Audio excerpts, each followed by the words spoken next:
natural kidney cleanse at home. Nako, lilinisin natin ang kidney sa bahay. Ano yung kailangan mong cleansing tea, lalo na dito sa Pilipinas? Maganda kay kidney, ma-cleanse siya. Kasi there are times na namamanas ang tao. Yan. Pag namamanas ang tao, manas, edema, water retention, ibig sabihin po nun, the kidneys are not functioning well to excrete water and become urine.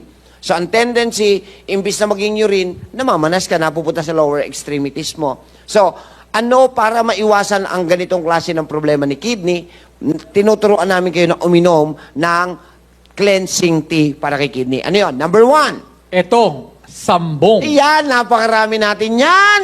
Marami yan sa ano? Tsaka meron na yung pag-aaral ang DOH. Sambong is a tropical climate shrub. Common to countries such as Philippines and India. Marami In tayo. one study, trusted Source, researcher found that a Blumea balsamifera extract added to calcium. Sambong yun. Yun ang scientific name ng sambong. What's the scientific name of sambong? Blumea balsamifera. The calcium oxalate crystal decrease the size of the crystal.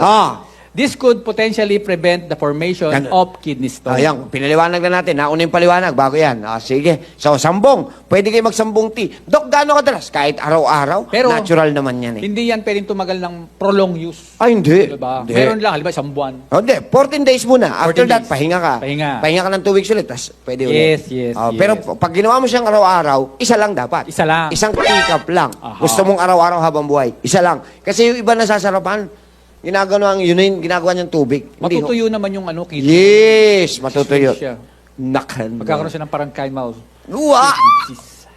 Marunong nga, nag-aral ka na. Of course. Spell pa rin kayo mo. Yung lumiliit. Yun yung tawag doon.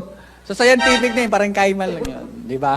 Pero pag sinayang parang kaimal, yung lumiliit. Yan. Pagka nabasa niya yan doon sa impression, parang, nako, lumiliit. Parang kaimal, bursitis, paralysis. Lumiliit ang bulsa, wala ka ng pera. Tama!